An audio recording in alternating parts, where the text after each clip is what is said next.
It's Friday, November 8th, 2024, the Friday after Election Day.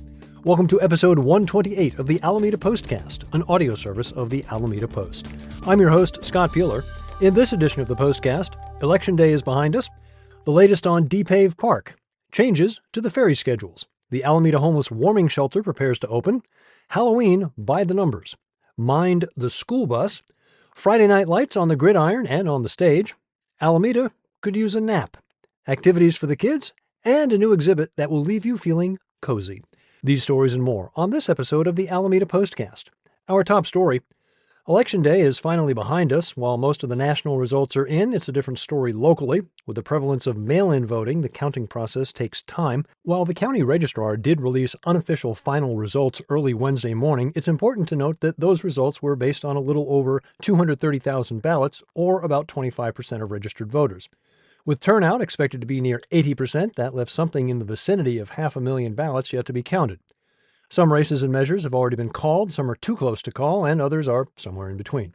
Let's look at what we do know. In the race for two open city council seats, so far Michelle Pryor and Greg Bowler are in the lead with 24.7% and 23.7% of the vote respectively. Trish Herrera Spencer is in third, less than 300 votes behind Bowler.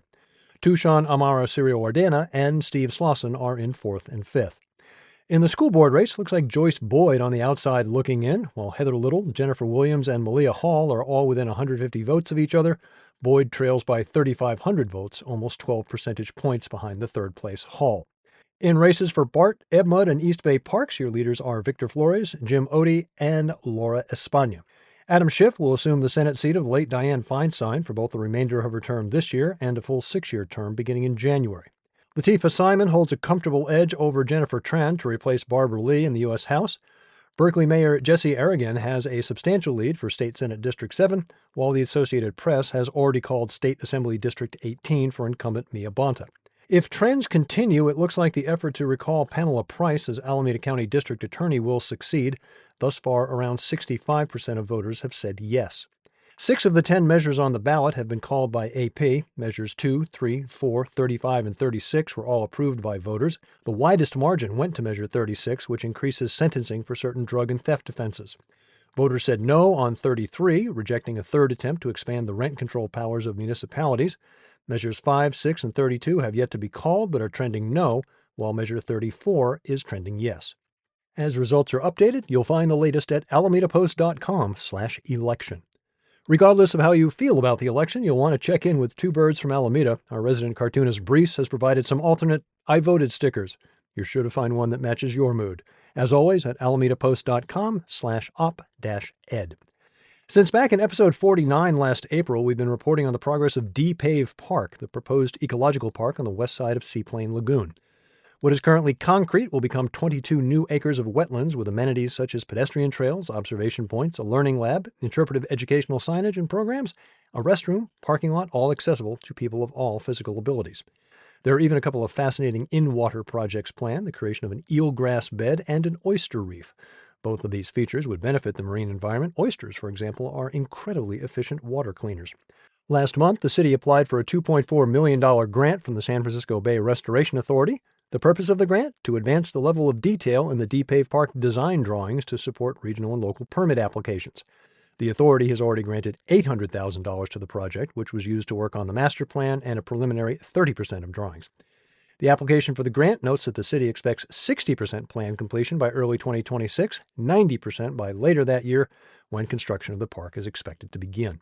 Whether the entire grant will be awarded remains to be seen. For a look at the plans for DePave, including artist renditions and links to the master plan, see Richard Bangert's article at alamedapost.com/news. The San Francisco Bay Ferry has made a few tweaks to the schedule, nothing too drastic, but all 3 terminals, Main Street, Seaplane, and Harbor Bay, are affected. Commuter times are unaffected, with the changes occurring in the midday between the hours of 10:30 and 3. That's in addition to what we reported last week with Woodstock the Estuary Shuttle adding 52 trips to that route. You'll find all the schedule changes along with links for more information at alamedapost.com/news. The days are getting shorter and colder, and once again the Alameda Homeless Warming Shelter will be opening to serve the unhoused beginning on December 1st and remain open through the end of March. The primary host will again be Christ Episcopal Church at Santa Clara and Grand. Trinity Lutheran and Twin Towers Methodist will each host for a 2-week period. The shelter has a capacity of 25 and will be open from 6 p.m. to 7 a.m. Lots of ways you can help, either through donations, preparing meals, or volunteering. While the city provides 2/3 of the operating expenses, Christ Episcopal is responsible for the remaining third. For information and signups, visit christchurchalameda.org and click on the Homeless Ministries link. Science! Once again, Mackenzie Stewart and John Spinner have put Halloween under the microscope and come up with some fun results. Just as they did in 2022 and 2023, they tracked costumes, ages, candy buckets, and inflatable dinosaurs to give you a statistical look at the party that is All Hallows Eve in Alameda. The DC Comics fan in me was thrilled to find out that after years of Marvel dominance, DC characters are rising in the ranks of trick-or-treaters. The results from Mackenzie and John's team can be found at alamedapost.com/features. While you're there, Denise Lum has a reminder for you. It seems breathtakingly obvious, but still drivers ignore it. When a school bus stops, you stop, period. When the lights flash red or you see that extended stop sign, all vehicles must stop no matter what direction they're traveling. The only exception, a truly divided highway, and you're on the opposite side. Failure to stop can result in a $691 fine and a point on your license. Again, Denise's article at alamedapost.com/features. Speaking of schools, that time of year again, lots of action on the gridiron and the stage. Tonight, Friday, it's the 69th annual Island Bowl between the Alameda Hornets and the Encinal Jets at Alameda's Thompson Field. Encinal held the trophy from 2018 to 2022, but AHS flipped the script last year with a 34-0 shutout. A little extra on the line this year, the series is tied at 33-33 with 2 ties.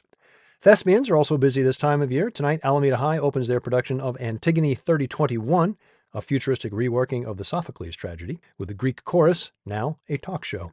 Show runs through the 16th. Meanwhile, Encinal opens S.E. Hinton's The Outsiders next weekend with a run through the 23rd.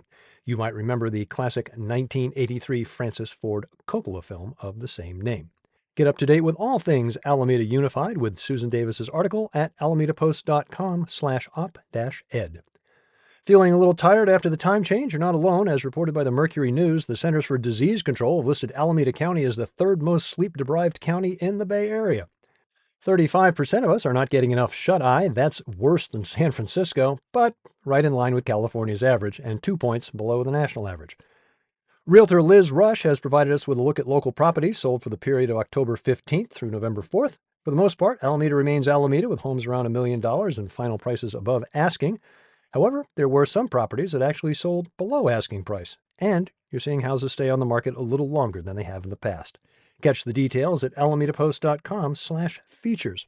Congratulations to the Pacific Pinball Museum for the 2nd year in a row. They were named a top nonprofit by the folks at Great Nonprofits, an organization devoted to monitoring what donors and others really think of charitable organizations. Well done. Pinball Museum, a great place to take the kids, but a lot going on for the younger set these days. Amanda Laird has put together a list of activities for the young ones in her weekly All-Around Alameda column.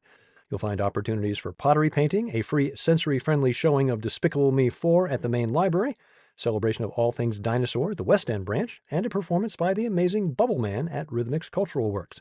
Find Amanda's recommendations each and every week at alamedapost.com/features.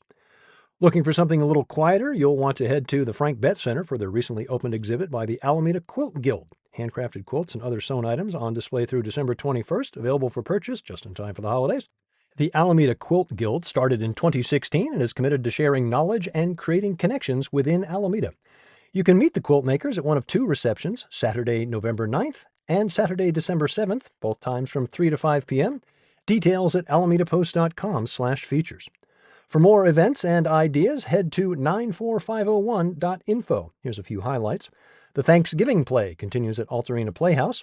Farmers Market, Saturday from 9 until 1. Don't forget, the market is also open Tuesdays from 9 to 1. Monthly Coastal Cleanup, Saturday at Waterfront Park at 10 o'clock. Also on Saturday, a celebration of Woodstock the Estuary Shuttle at 10:30.